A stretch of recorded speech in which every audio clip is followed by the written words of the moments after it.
この前、日本に初めて旅行に行ったんですが、本当に楽しかったです。そうなんですね。どんなところを訪れましたか？原宿や渋谷で買い物をしたり、アニメショップにも行きました。グッズが豊富で感動しました。日本のアニメやキャラクターは韓国でも人気がありますよね。はい。特にジブリやワンピースが好きで、聖地巡礼もしました。食べ物はどうでしたか？何か好きなものがありましたか？たこ焼きと抹茶アイスがすごく美味しかったです。コンビニのお菓子も楽しかったです。日本ではプリクラやゲームセンターも人気ですよ。体験されましたか？はい。友達と制服を着てプリクラを撮りました。いい思い出になりました。それは良かったですね。またぜひ日本にいらしてください。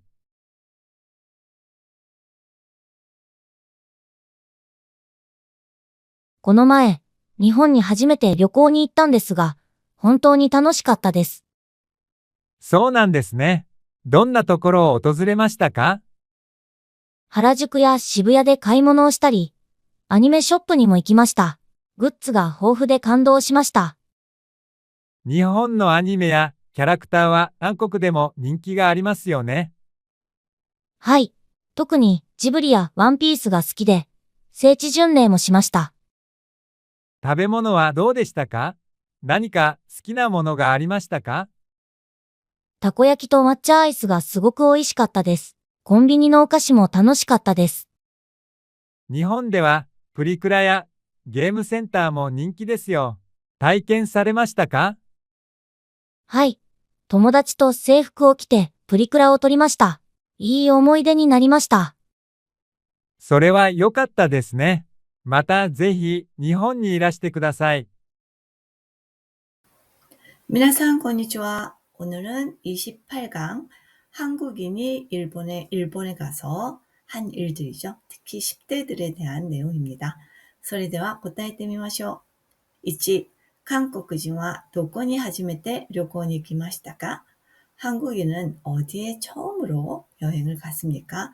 한국인들이 최초로 가는 여행지는 일본에 行きました. 일본에 갔습니다. 2번, どこで買い物をしましたか? 어디서 쇼핑을 했습니까? 하라주쿠야 시부야에 買い物をしました. 하라주쿠와 시부야에서 쇼핑을 했습니다.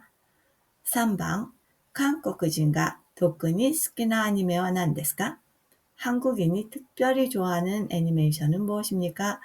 지브리와 원피스 です. 지브리나 원피스입니다. 라고 하지만 지금 10대들은 더 다양한 애니메이션을 알고 있고 즐기고 있죠. 4번, 食べ物で 何が 美味しかったと言いましたか? 음식 중에서 뭐가 맛있었다고 말했습니까? 다코야키도 마차 아이스 です.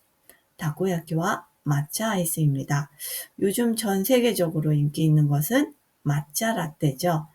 はい、5번, 日本で 人気のあるのは何ですか? 일본에서 인기가 있는 것은 무엇입니까? 프리크라야 게임 센터 です. 프리크라는 스티커, 사진이고요. 게임 센터는 오락실이죠. 줄여서 게임센이라고도 하나요? はい、6번. 한국인은 友達と何をしましたか? 한국인은 친구와 무엇을 했습니까? 세이프고 着て 프리크라를 撮りました. 교복을 입고 프리크라를 찍었습니다. 일본 교복도 한국인들에게 인기가 있죠. 자, それでは今日はここまでします。お疲れ様でした。